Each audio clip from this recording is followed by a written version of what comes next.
When you look into the formation of the Netherlands, its geography, and the way it became what it currently is, often you'll hear about glaciation, the depositing of boulders, clay, and earth from the movement of large glaciers from the north during various ice ages.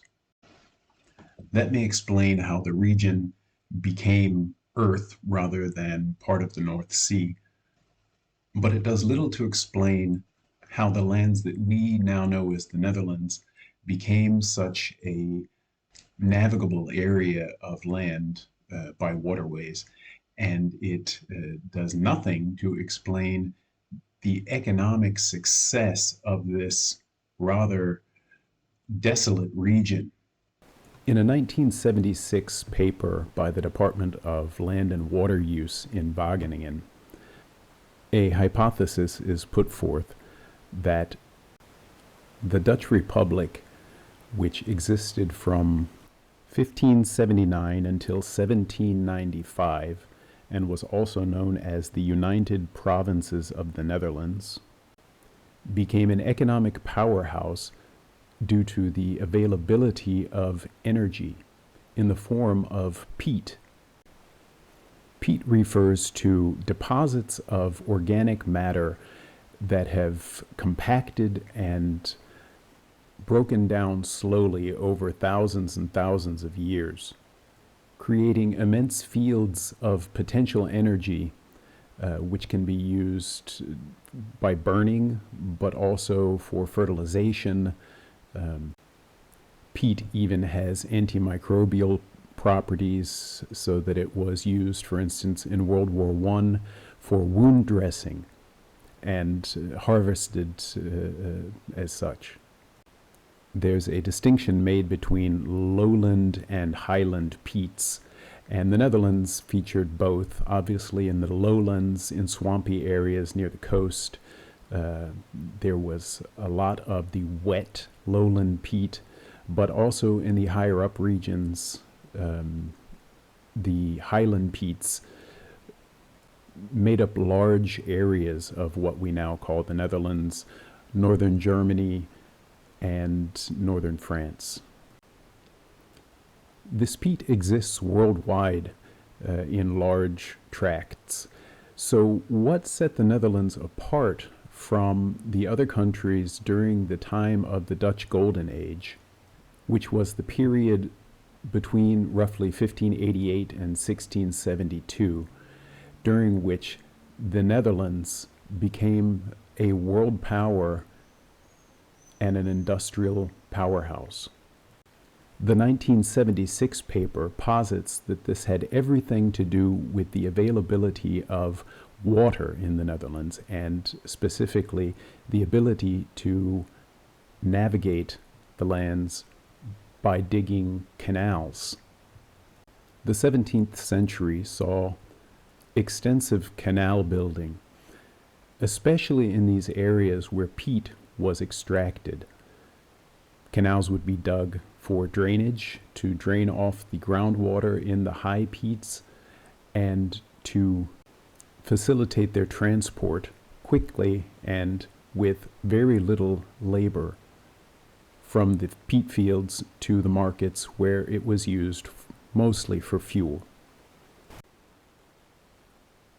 Earlier in the Netherlands, and in most places where peat accumulates, peat digging had been a local phenomenon used to extract fuel for local uses.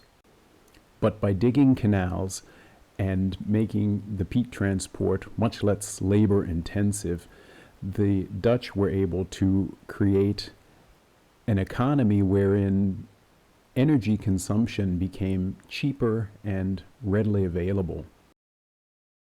As these canals opened up access deeper and deeper into the peat fields, young men and families began to migrate, seeking their fortune in the growing peat industry.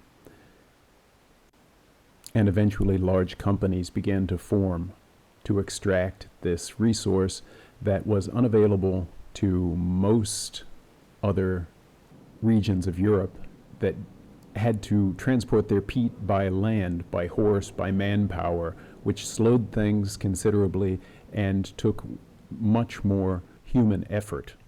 A peat barge in the Netherlands, powered by sail, could be operated by two people, generally a man and his wife, who could transport multiple tons of peat within days into markets far flung from the peat fields.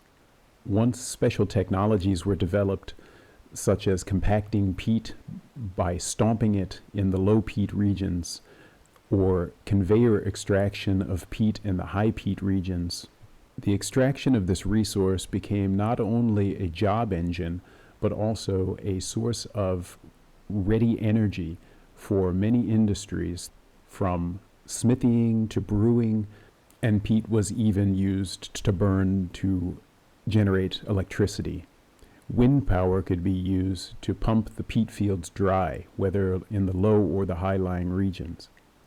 And played out areas of the peat fields were converted to agriculture, slowly forming the land of the Netherlands as we know it today. Many towns and villages of the modern Netherlands still feature the name Veen, V-E-E-N, which means fenland or peat land. If you see this suffix on a modern Dutch town, you'll know that it was a colony, a peat colony, or that peat was extracted in that area. Even hidden in some places like Zutphen is the word veen. It's hidden in there. The importance of peat extraction to the history of the Netherlands cannot be overstated, and many of the ships that we know today from the Bruine Vlot, which are the historical sailing barges which can be chartered for recreational sailing trips upon the Wadden Sea, were originally turf or peat shipping vessels. This early extensive network of inland waterways paved the way, so to speak, for later Dutch maritime expansion throughout the world and the shipping of Dutch products throughout Europe, as well as the import of worldwide products into the Netherlands.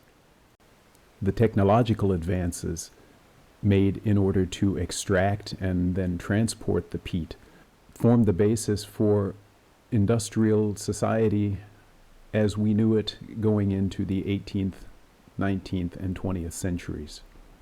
For anyone interested in digging deeper, pardon the pun, into the history of peat in the Netherlands and its importance for the shaping of navigation in the region, I'll put a link to the paper that I referenced in the notes.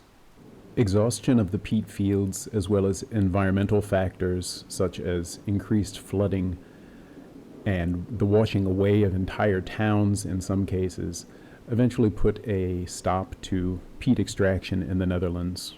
But the legacy it left behind in terms of navigability of the region, as well as the reshaping of the demographics of the Netherlands and the move of people into areas that had traditionally not been inhabited, can still be seen all across the map. Anyone interested in Netherlands history or anyone visiting the area should bear this in mind as they enjoy the land, its people, and its fascinating landscapes.